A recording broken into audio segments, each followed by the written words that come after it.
Lord be with you. and with your spirit. A reading from the Holy Gospel according to Saint Matthew. Glory to you, O Lord.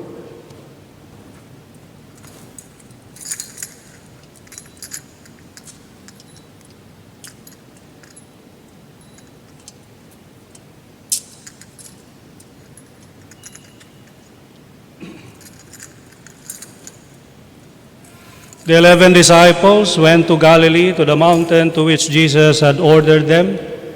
When they all saw him, they worshipped, but they doubted. Then Jesus approached and said to them, "All power in heaven and on earth has been given to me. Go therefore and make disciples of all nations, baptizing them in the name of the Father and of the Son and of the Holy Spirit, teaching them to observe all that I have commanded you. And behold, I am with you always until the end of the age." The Gospel of the Lord. Praise to you, Lord Jesus Christ. My brothers and sisters, good morning. Today we celebrate the solemnity of the Blessed Trinity. Some considers the Blessed Trinity as a problem to be solved. So they try to really think over and try to comprehend what does it mean to have one God but three persons. So they thought of it as a problem to be solved. But actually the Blessed Trinity is not a problem. It is a mystery to behold. A mystery to behold. Now, what is the difference between a problem and a mystery? Well, there was this sister, a religious sister, asked the father the same question.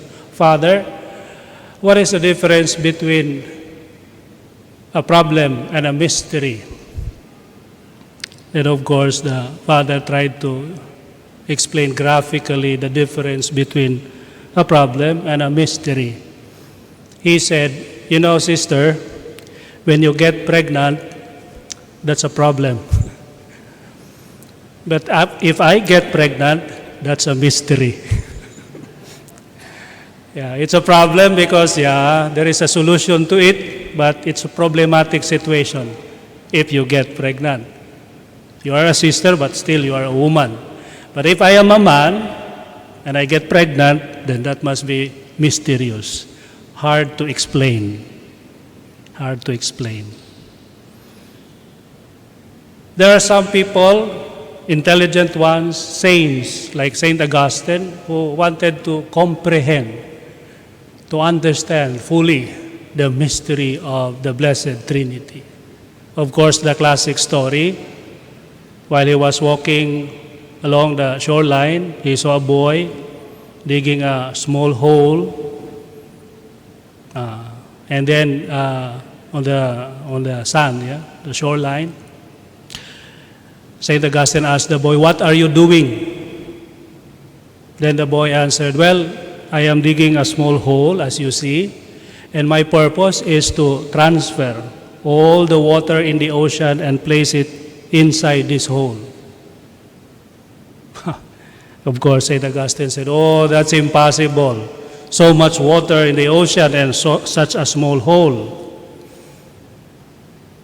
Then the boy answered, and according to the story, it was actually the angel trying to illumine his mind, to explain to him, "The same thing you are doing, such a small mind, trying to comprehend the totality of God." So God, as one with three persons, cannot be fully understood, not because it is not understandable, not because it is confusing, not because it is complicated, but rather because our mind is not capable of comprehending everything. It's such a huge reality. In fact, it is the most clear of all things, but since our mind is not capable of doing that, then there is no possibility for us to fully understand it. Therefore, let us not talk about it. No, not necessarily, because even in that small hole, it might not be able to accommodate all the waters in the ocean in that small hole. But at least it can accommodate a little amount of water. And this is what we are trying to do now. Try to comprehend a little, grasp a little of the mystery of the Blessed Trinity. What does it mean for us? Yeah.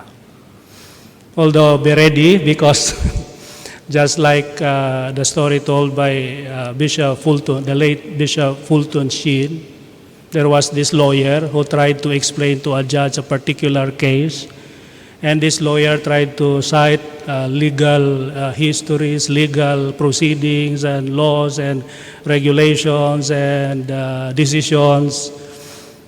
It was so confusing, the presentation of the lawyer. In the middle of his explanation, he asked the judge, "Do you follow me?" Then the witty judge said, "Yes, I follow you. But if I know the way out, I should have leave you." Because in following you, I become more confused instead of being cleared of this case. Hopefully this will not be the case with us. Learning again from Bishop Fulton Sheen, he has this illustration. He used life as a way to touch, to have a glimpse of what the Blessed Trinity is all about. Life is very much associated with movement. When you see an animal, for example, not moving, you suspect that it's already dead. Because one manifestation of life is movement. So much so that when a little child is roaming around, running, very energetic, we look at the child as, oh, this child is full of life. But there are two kinds of movements. Movements from outside, just like a vehicle moving, it's because it's of the gasoline or the mechanism. But there is this movement from within. Of course, the word is immanent, but just suffice it to say that movement from within. A stone is presumably lifeless.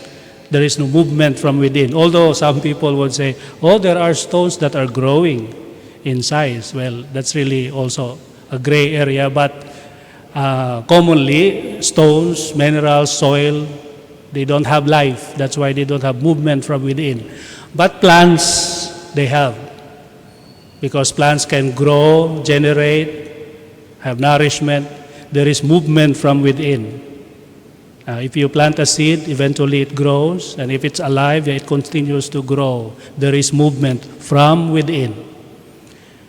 The greater life, or the greater movements inside of that living thing, the higher is the level of that alive thing. Plant can grow, nourish, and multiply, generation. But animals, there are added capacity or movement from within. And literally, animals can move, locomotion, and animals can sense. There is this sense of seeing, hearing, and even internal senses like memory or sense of danger. That's why animal is considered higher than plants, because animals don't simply grow, nourish, and multiply, but they can move.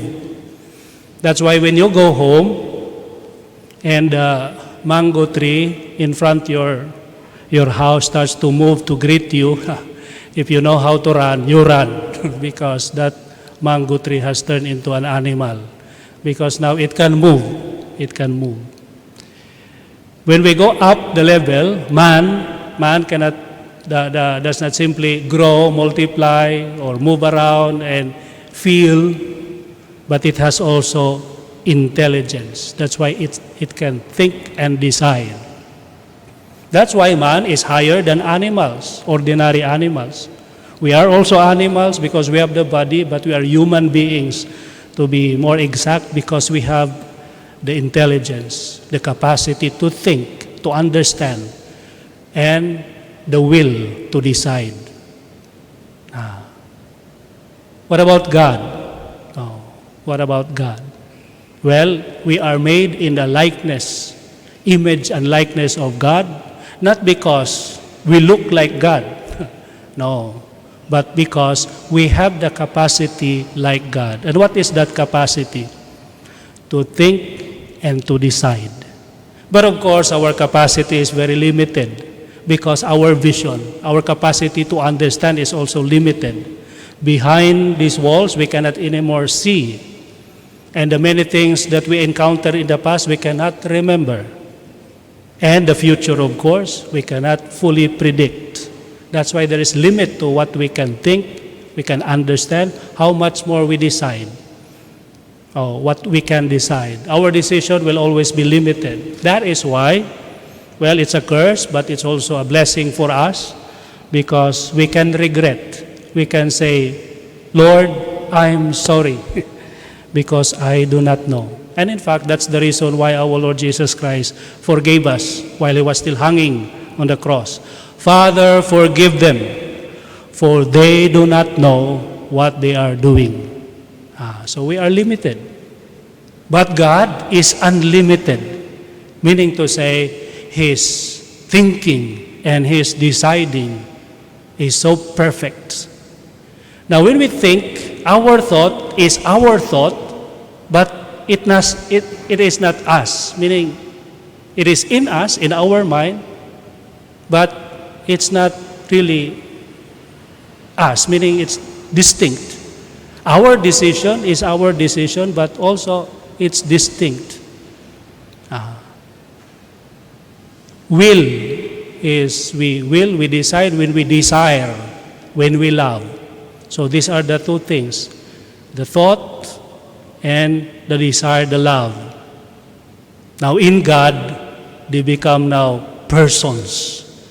God's thought became word, and that word dwelt among us because it became flesh and dwelt among us.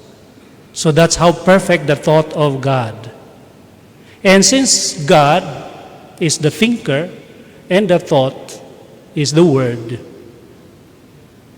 the thinker is the creator of this concept, could be the father of this. Well, if it is father, must be the son. So that's why the Father and the Son. Now, between the Father and the Son, there is this relationship, that strong bond. And the strongest of bond is love. And that love is the Holy Spirit.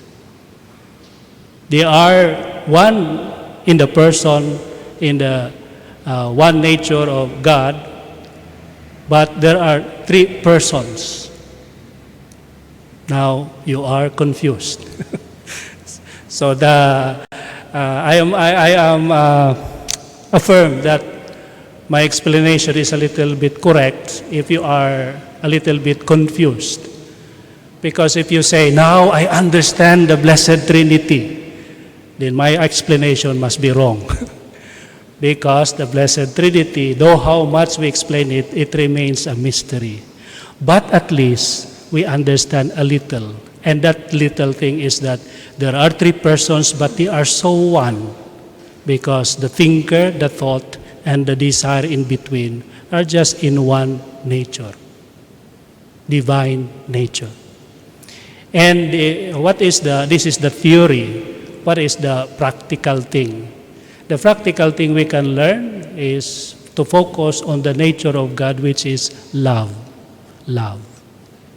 They are so united, they are so one, and one that binds them together is this love, the strongest of bonds. When we love somebody and that somebody leave us, just like going abroad in airports, we see children bidding goodbye to their mothers because the mother is now has a work abroad. They really cry their hearts out. Why? because it's so painful. Painful because, a loved one is about to go. That's only working abroad. How much more if that loved one passed away? That's why it's so really painful, so painful. That's why we can imagine now the sacrifice of our Lord Jesus Christ when He parted from the Father. Not because they quarrel, just like the mother and the children and the husband, forced by circumstance, the mother has to go abroad, take care of another kid, not her own, leaving her own behind, only to provide more financial support to the family. They don't have conflict with each other, but they have to separate. The same with the Son and the Father. That's why the Son, when He really died, and that death is being away from the Father, just to fetch us, to embrace humanity, it was so painful that He said, "Father, why have you abandoned me?" It was a cry of despair, not despair, but pain, so much pain. But He endured it. He endured it for our sake, So God so loved us that He gave His only begotten Son. And this Son died for us. If we understand this at least, that our God, being one but three, and three because love requires a community, the lover and the beloved and the love, then we have benefited something.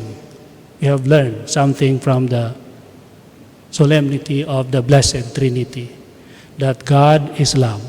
And if we were to be faithful to God, to follow His commandments, then we have to love just as He has commanded us.